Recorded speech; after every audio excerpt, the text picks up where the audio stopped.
Hello बच्चों, आज हम क्वेश्चन नंबर 11 से 20 तक करेंगे।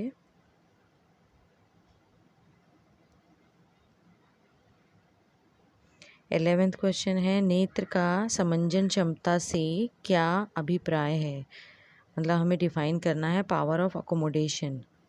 समंजन क्षमता क्या है, तो क्या है ये power of accommodation? The ability of eye lens to adjust its focal length is called power of accommodation. To adjust its focal length, ठीक है, इसको कहते हैं पावर ऑफ अकोमोडेशन। 1 नंबर का है, आप इतना लिख देंगे, आपको पूरे मार्क्स मिलेंगे। अभिनेत्र लेंस की अपनी दूरी को समायोजित कर लेने की क्षमता को क्या कहते हैं? Power of accommodation. अभिनेत्र लेंस की अपनी दूरी को, कौन सा लेंस है लिखेंगे? अभिनेत्र लेंस की अपनी दूरी को समायोजित कर लेने की क्षमता, ये क्या कहलाती है? Power of accommodation. अब नेक्स्ट क्वेश्चन नंबर 12, तारों के टिमटिमाने के लिए कौन सी घटना जिम्मेदार है? ये 11th वाले चैप्टर से ये क्वेश्चन है आपका। तो कौन सी घटना जिम्मेदार है, बस उस घटना का नाम लिखना है। तो एटमॉस्फेरिक रिफ्रैक्शन, वायुमंडलीय अपवर्तन की वजह से क्या होता है? तारों का जो टिमटिमाना है, मतलब तारे जो कहीं पर, जहाँ पर उनकी आभासी स्थिति है, मतलब अगर तारे यहाँ पर हैं तो वो हमें कहाँ दिखाई देते हैं? थोड़ा सा ऊपर। तो ये जो तारों की आभासी स्थिति है वो भी किस वजह से है? वायुमंडलीय अपवर्तन के कारण। तो बस खाली एक वर्ड जो है वो लिखना है, वो क्या है? वायुमंडलीय अपवर्तन।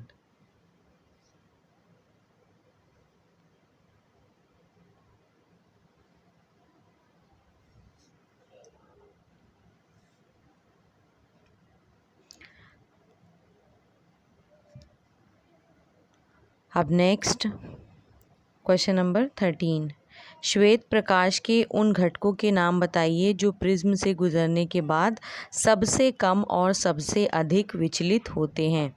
ये प्रिज्म है, इसमें से जब लाइट पास होती है तो वो क्या देखा है हमने कि वो क्या हो जाती है? 7 रंगों में डिस्पर्स हो जाती है। तो इस डिस्पर्जन में जो कौन सी लाइट जो है वो सबसे कम डिस्पर्स होती है और कौन सी लाइट सबसे ज़्यादा डिस्पर्स होती है, वो बताना है। तो सबसे कम डिस्पर्स होने वाली लाइट कौन सी है? रेड। और सबसे ज़्यादा डिस्पर्स होने वाली लाइट कौन सी है? वायलेट। ये हम कैसे याद रख सकते हैं? विबग्योर से याद रखेंगे आप, ठीक है। तो जो सबसे कम विचलित होती है, सबसे कम डिस्पर्स होती है, वो कौन सी लाइट है? रेड। और सबसे ज़्यादा डिस्पर्स होने वाली लाइट कौन सी है? वॉयलेट या बैगनी। अब नेक्स्ट क्वेश्चन नंबर 13 हो गया। अब 14, 15 और 16 ये असर्शन और रीज़न है। इसमें आपको क्या करना है? 2 स्टेटमेंट दी है, एक असर्शन और एक रीज़न, दोनों पढ़ना है आपको, ठीक है। और अगर आपको लग रहा है कि ए और आर दोनों सही है तो आप ए ऑप्शन को टिक कर देंगे। और आर जो है, अगर आपको लग रहा है ए और आर दोनों सही है और आर में जो दिया है वही ए का रीज़न है, तो आप किसको ऑप्शन को टिक करेंगे? ए को। और अगर आपको लग रहा है ए और आर दोनों सही है लेकिन ए आर का सही रीज़न नहीं है, तब आप ऑप्शन बी टिक करेंगे। फिर तीसरा क्या है? आपको लग रहा है कि ए सही है लेकिन आर गलत है, तो आप ऑप्शन सी टिक करेंगे। और फोर्थ केस में क्या है कि आपको लग रहा है ए रॉन्ग है और आर सही है, तो आप ऑप्शन डी को चूज़ करेंगे। अब हम क्वेश्चन देख लेते हैं क्या दिए हैं। 14, असर्शन में दिया है When lead nitrate is heated, we observe emission of brown fumes. जब lead nitrate को गर्म किया जाता है, ठीक है, तो क्या निकलता है? ब्राउन फ्यूम्स निकलते हैं। हाँ, ये सही है, तो ए तो सही हो गया। अब b, thermal decomposition of lead nitrate give nitrogen dioxide, मतलब इसको जब हम हीट करते हैं तो क्या निकलती है? Nitrogen dioxide. तो हम रिएक्शन पढ़ा है हमने कि लेड नाइट्रेट को जब हम हीट करते हैं तो क्या बनता है? लेड ऑक्साइड, और जो ब्राउन कलर के फ्यूम्स हैं वो किसके दिखते हैं? नाइट्रोजन डाइऑक्साइड के। तो दोनों सही हुआ, ए और आर दोनों सही है, इसलिए 14 का आंसर क्या आएगा? 14 का क्या आंसर है? हम क्या चूज़ करेंगे? ए। 14 का ए करेक्ट है। अब नेक्स्ट 15, श्वसन क्रिया के दौरान ऊर्जा उपयोग होती है। Energy is use during respiration. तो रेस्पिरेशन में एनर्जी यूज़ नहीं होती, बल्कि रेस्पिरेशन में क्या बनता है? ATP, in the form of ATP energy release होती है। तो ए क्या हो गया हमारा? गलत हो गया। अब सेकंड क्या दिया है? श्वसन एटीपी के रूप में ऊर्जा संचित करता है, तो ये सही है। तो ए गलत और आर सही, मतलब हमारा क्या हो गया? 15 का आंसर डी। 15 का क्या आंसर हो गया हमारा? डी। नेक्स्ट 16, वर्षा के बाद a rainbow is sometimes seen in the sky in rainy season only when observers back is toward the sun. बारिश के बाद हमें क्या कभी कभी क्या दिखाई देती है? रेनबो दिखाई देती है, इंद्रधनुष दिखाई देती है। और हमने पढ़ा है इंद्रधनुष हमेशा जो है वो सन की क्या होती है? अपोजिट डायरेक्शन में दिखाई देती है। तो पहला वाला करेक्ट हो गया।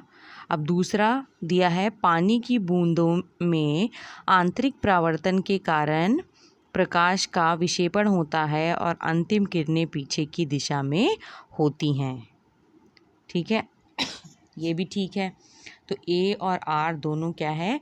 करेक्ट है, और आर ही जो है ए का सही रीज़न है, इसलिए 16 का आंसर क्या होगा? ए।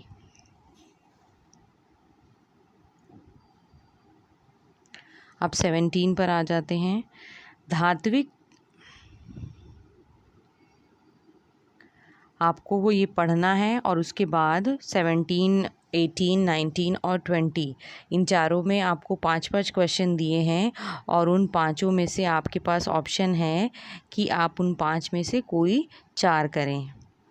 आप 5 करेंगे तब भी जो पहले के 4 होते हैं इस पे ही नंबर दिया जाता है। तो आप कोशिश करें कि आप जो आपको सही से आंसर आ रहा है उन 5 में से वो 4 को आप अटेम्प्ट कर लें।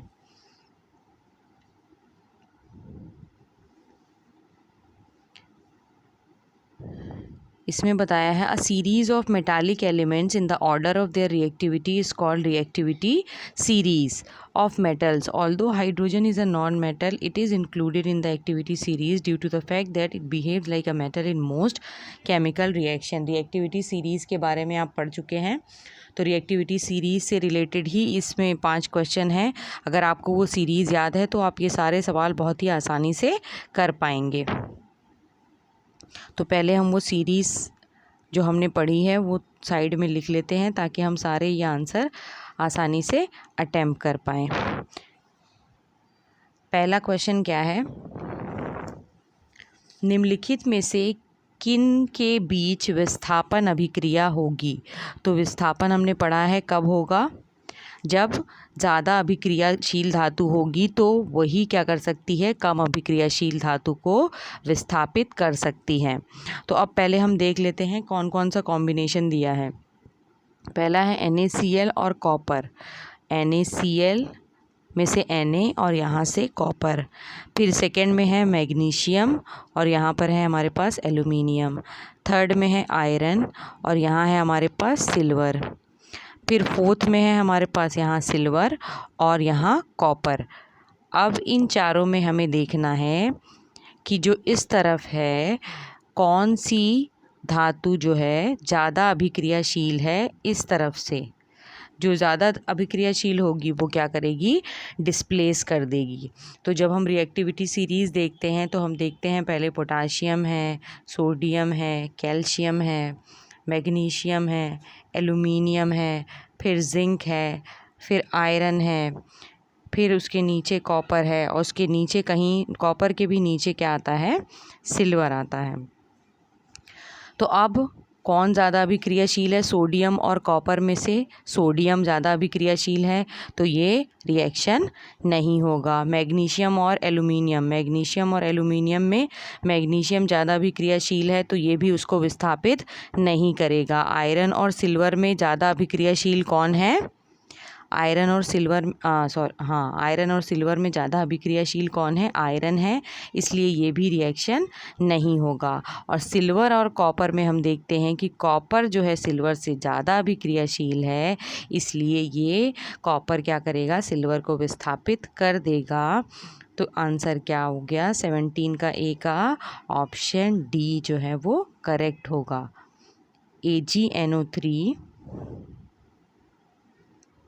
AgNO3 का विलयन और कॉपर धातु, इसमें क्या हो जाएगा, विस्थापन हो जाएगा। अब सेकेंड, निम्न 4 धातुओं में से कौन अपने लवण के घोल से अन्य 3 धातुओं द्वारा विस्थापित हो जाएगी। मतलब क्या पूछा है इसमें कि इन चारों में कौन जो है, कौन सी धातु है जिसकी जगह सब ले सकते हैं, बाकी 3 धातुएं ले सकती हैं। तो वो तो तभी ले पाएंगी जब वो उससे ज़्यादा अभिक्रियाशील होंगी। तो कौन है सब ज़्यादा अभिक्रियाशील इनमें से, वो हमें निकालना है। तो कौन है, मैग्नीशियम, जिंक, सिल्वर और कॉपर। सबसे कम अभिक्रियाशील इनमें कौन है, अभी हमने देखा कौन है, सिल्वर। तो इस सिल्वर को मैग्नीशियम भी विस्थापित कर देगा, कॉपर भी विस्थापित कर देगा, जिंक भी विस्थापित कर देगा। तो सेकंड का क्या आंसर आया हमारा, बी, सिल्वर। अब नेक्स्ट,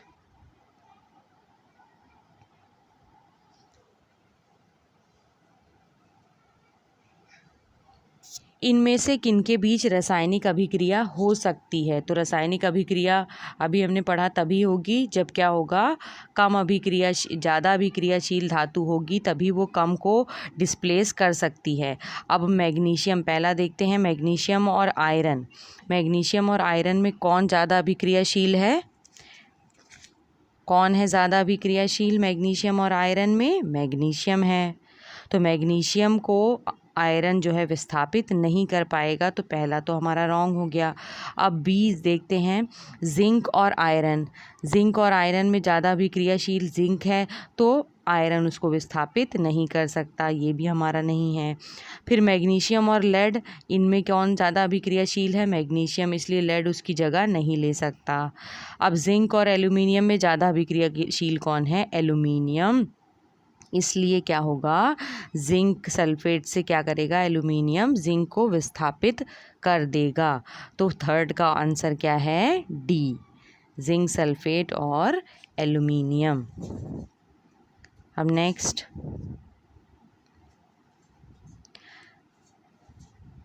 जब एक धातु के साथ HCl मिलाया जाता है तो कोई गैस उत्सर्जित नहीं होती, वो कौन सी धातु है। अब इन 4 में से बताना है कि वो कौन सी धातु है जिसमें जब HCl मिलाया जाए तो कोई रिएक्शन नहीं होता या कोई भी गैस नहीं निकल रही है। तो इसमें सबसे कम रिएक्टिव कौन है, सिल्वर।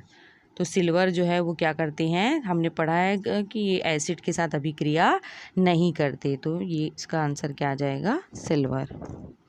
अब नेक्स्ट, रासायनिक अभिक्रिया का बढ़ता क्रम। अगर हमें रिएक्टिविटी सीरीज़ याद है तो हम आसानी से इसको टिक कर सकते हैं कि सबसे ज़्यादा कौन है अभिक्रियाशील, फिर कौन है, फिर कौन है। तो इसमें से जो आंसर है वो क्या आएगा, डी, जो डी ऑप्शन है। सबसे कम अभिक्रियाशील इनमें आयरन है, ठीक है, उससे ज़्यादा है जिंक, उससे ज़्यादा है मैग्नीशियम, और सबसे ज़्यादा अभिक्रियाशील इनमें कौन है, पोटाशियम। तो आंसर क्या आएगा, फिफ्थ का डी। अब 18 में आ जाते हैं, इनमें भी 5 चीज़ें दी हैं, 5 क्वेश्चन हैं, 5 में से हमें 4 करने हैं, ठीक है, इसमें सूचक के बारे में दिया है। और सबसे पहला है अम्ल की उपस्थिति में। अम्ल में क्या होता है, लिटमस पेपर का कलर क्या हो जाता है, पढ़ा है हमने कि एसिड में क्या हो जाता है, ब्लू लिटमस पेपर रेड हो जाता है। तो 14 का क्या है, 18 के जो पहला है उसका आंसर क्या है, ए। फिर अब दूसरा, phenolphthalein is a synthetic indicator use to test the presence of. Phenolphthalein जो है एक सूचक है, सिंथेटिक सूचक है, जिसका यूज़ किसकी प्रेजेंस पता करने के लिए किया जाता है, तो हम क्या लिखेंगे, क्षार, बेस की। फिर तीसरा, जब गुड़हल के पुष्प के सूचक में क्षार की कुछ बूंदें डाली जाती है तो इसका रंग हो जाता है ग्रीन। ये सारे कलर आपको पता होने चाहिए, जो भी कलर चेंज है। फिर अब मिथिल ऑरेंज एक सूचक है। Methyl orange is an indicator use to test the presence of acid and base. Which of the following colour change does it shows. तो कौन सा कलर चेंज दिखाता है, तो ये एसिड में क्या हो जाता है, रेड हो जाता है, और क्षार में क्या हो जाता है, येलो हो जाता है। इसलिए इसका आंसर क्या होगा, डी, बोथ बी एंड सी।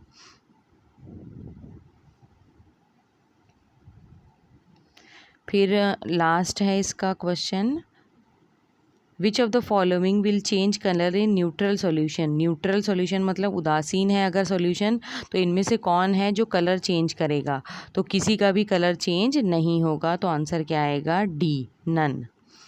अब 19 क्वेश्चन देख लेते हैं।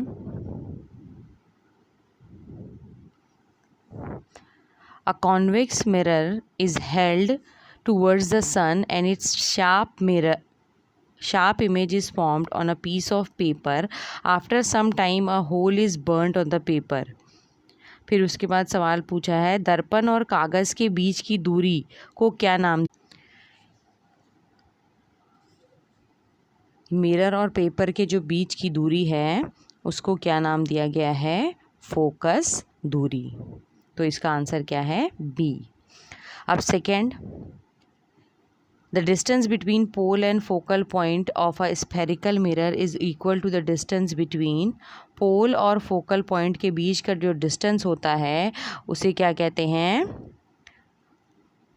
ये किसके बराबर होता है, focus and centre of curvature के। तो इसका क्या आंसर है, बी। अब थर्ड,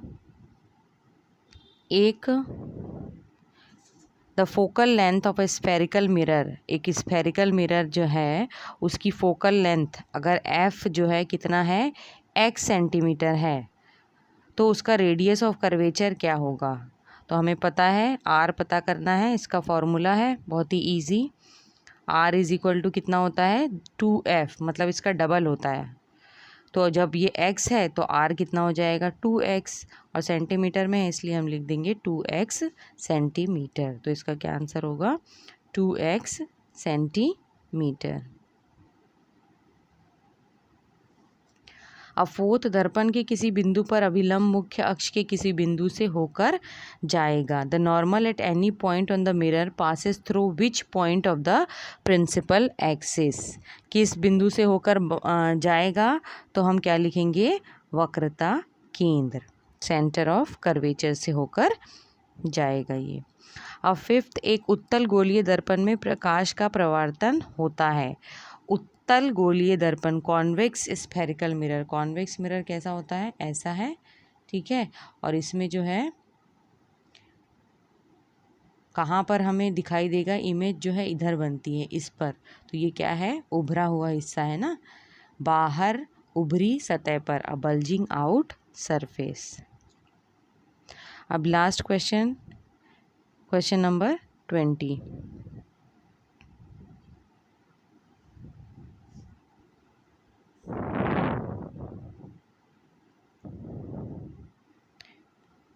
इसमें से हमें जो स्टेटमेंट दी है वो propagation of white light, regarding propagation of white light कौन सी स्टेटमेंट सही है वो बतानी है, कि जो वाइट लाइट होती है, white light in the air, उसमें कौन सा चारों में से सही है। तो इसमें क्या है, सी ऑप्शन सही है। प्रकाश के सभी रंगों की चाल एक समान होती है, कब, जब हमें क्या है, वाइट लाइट, जब प्रोपेगेशन ऑफ वाइट लाइट की बात हो रही है तो कौन सा कथन सही है? All the colours of white light move with the same speed. अब सेकेंड है, निम्न में से तरंग दैर्घ्य का सही क्रम क्या है? मतलब वेवलेंथ का सही क्रम बताना है, तो हमें पता होना चाहिए वेवलेंथ। इसमें भी हम किससे याद रखेंगे? विबग्योर। विबग्योर आपको याद रखना है।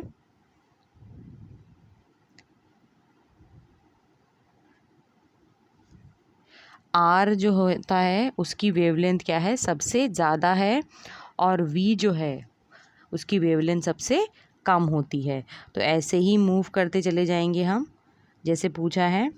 तो इसमें क्या होगा हमारा?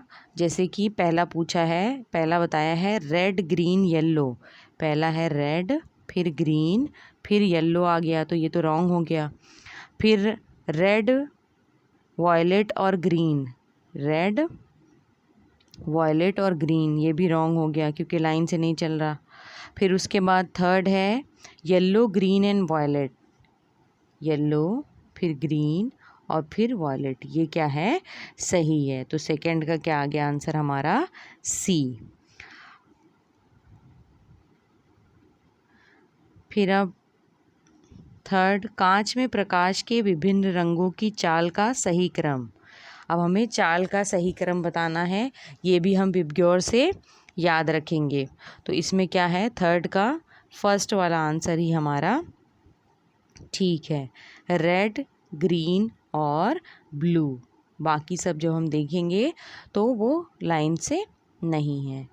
इनमें से किस रंग के प्रकार, one of these which colour of light has maximum frequency? सबसे ज़्यादा इनमें से फ्रीक्वेंसी जो है वो किसकी है? तुम्हारे पास ऑप्शन दिए हैं रेड, ऑरेंज, ग्रीन और येलो के। तो जब हम लिखते हैं विबग्योर और इनमें से पूछा है किसकी फ्रीक्वेंसी ज़्यादा है, हमारे पास ऑप्शन में है रेड, ग्रीन, ऑरेंज और येलो। तो फ्रीक्वेंसी किसकी इनमें से ज़्यादा हुई? ग्रीन की। जैसे जैसे हम यहाँ जाते जाएंगे फ्रीक्वेंसी बढ़ती चली जाएगी, और जब ऐसे जाएंगे तो क्या होगी? वेवलेंथ बढ़ती चली जाएगी। अब next, the correct order of angle of deviation of different colours of light. Angle of deviation दिखाना है, किसका है? कौन सा इसमें आंसर ठीक है हमारा? सेकेंड वाला, ब्लू, येलो और ऑरेंज। ब्लू, येलो और ऑरेंज, ये आंसर हमारा सही है। ये एंगल ऑफ डेविएशन भी हम याद रखेंगे कि जैसे जैसे हम यहाँ मूव करते जाएंगे एंगल ऑफ डेविएशन क्या होता जाएगा? कम होता चला जाएगा। ठीक है, तो फ्रीक्वेंसी यहाँ से यहाँ जाने पे कम हो रही है और एंगल ऑफ डेविएशन कम हो रहा है, लेकिन जब हम यहाँ से यहाँ जाते हैं तो हमारी वेवलेंथ क्या होती है? वो बढ़ती चली जाएगी। ये याद रखेंगे।